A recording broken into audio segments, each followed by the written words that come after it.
Lights out na, diretso. So wag na nating hintayin yung Nuneco. Automatic na yan. So dapat medyo wow, ang lapit. Yun. So isa sa mga nagustuhan ko sa lugar namin is automatic yan. See, tinatabi na yung mga pedicab, lahat. Mga motorsiklo. So giveaway na ang mga tao para sa bumbero. So ito yung gusto ko sa lugar namin. So yun, tinatabi yung pedicab. Oh. Clear out na lahat. Oops, nag-spark. Grabe, mabuti na lang. Oh, so see? Sabi ko kanina, lights out. Ayun, may bumbero na isa. Nag-spark pa rin.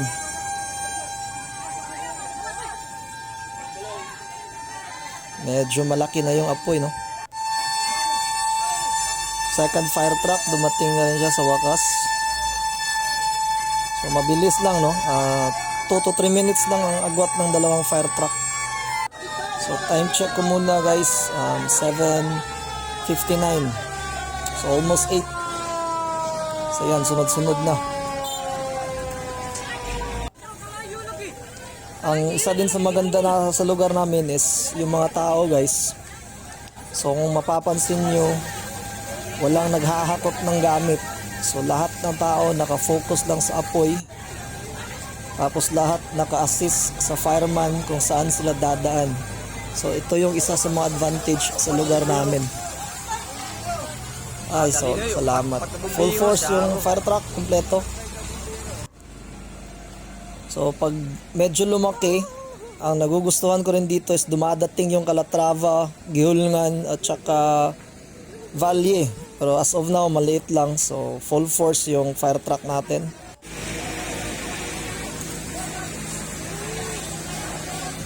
So pag sa parola yung sunog, lahat ng tambay, walang iwanan. Mainit na yun, no?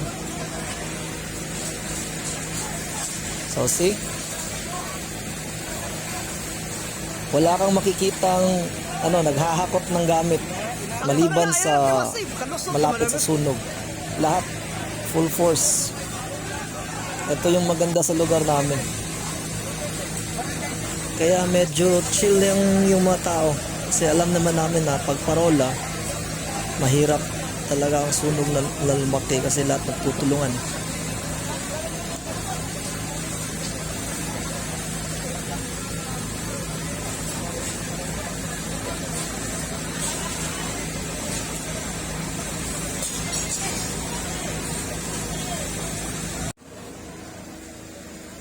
Hindi tayo sigurado pero base lang po sa nakikita ko, I think mga 4 na bahay.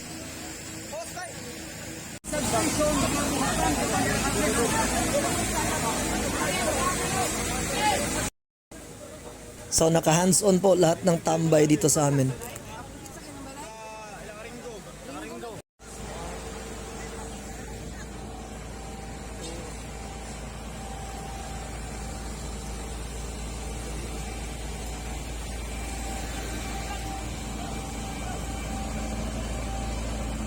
So yan, lahat tulong-tulong. So wala kang makikita nagliligpit ng gamit kasi dito sa amin pag nasunog yung isa tapos nagkanya-kanya kami, masusunog kaming lahat, 'di ba? So mas mabuti na yun na ang isang bahay lang ang focus natin. So wala munang kanya-kanya. Dumating din yung mayor namin, so hindi ko lang i-cover kasi nasa unahan siya.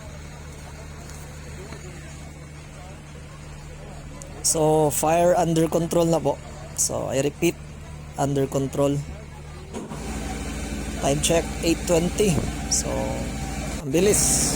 Ang ganda ng response ng bumbero. So finishing na lang siguro sa mga debris, mga ember, mga ganun.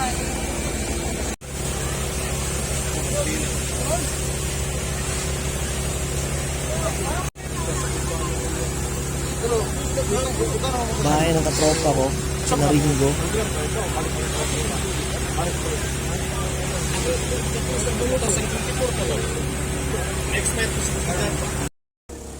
So kinat ko muna yung video kanina kasi may mga nahimatay ng mga matatanda. Dumating din po yung rescue. So thank you. Nakuha yung 4 na hinimatay. Tsaka umuulan. Good news. Shout out din sa mga responsive na mga police namin.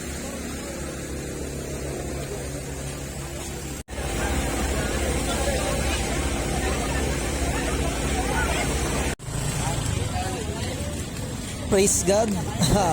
Umulan. So additional help galing sa itaas. Thank you. Thank you. So lumakas na po yung ulan. So quick response. Daming sarap ng tulog ng iba. Bigla na lang yun. So, but anyway, natapos din. So thank you sa ulan, Lord. After clear down, dumating na yung Noneco to check sa mga wirings. So as of now, brown out po tayo. So yun, Noneco. Thank you sa response. So umuulan na. Pasok na ako, guys. Thank you for watching and God bless us all. Merry Christmas, Happy New Year. Bye-bye.